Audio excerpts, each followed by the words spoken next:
On this week's tow tip, we're doing a quick circle check of our truck and trailer because the last thing we want to do when we're pulling it to drop it in the lake is drop it on the highway instead.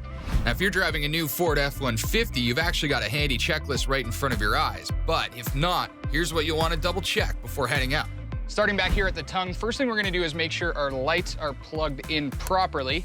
Next, we're going to take a look at our hitch ball. We want to make sure we have the right size hitch ball, that the latch is firmly in place, and the safety pin is right through there holding it down. Next thing we want to check are our chains to make sure they are hooked on, and we also want to make sure they're crisscrossed. That way, if the trailer does pop off the ball for some reason, they'll catch the tongue to prevent it from digging into the pavement. Coming up to the bow, we want to give our winch strap a double check to make sure that it's on secure and that our safety chain is hooked on as well. Inside the boat, make sure that any life jackets, equipment, anything that could blow off is securely placed inside compartments. If you do have any heavy equipment, you want to put it right over the axle of the boat. If there isn't enough tongue weight, or if the overall weight is too far back, the trailer might sway. If it's too far forward, you could be overloading the rear springs in your tow vehicle. Ideal tongue weight is 10 to 15% of the combined mass of the boat and trailer.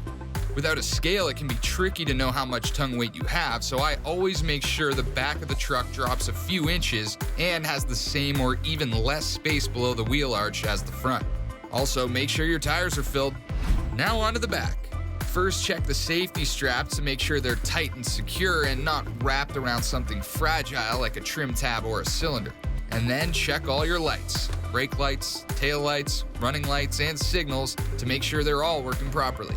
The last thing I'm going to do before I take off is switch my lights from auto to manual. That way I can keep an eye on the pilot light on the trailer and know that if it's on, my lights are working. And that way, I'm confident that I'm getting to my destination safely with my boat still attached.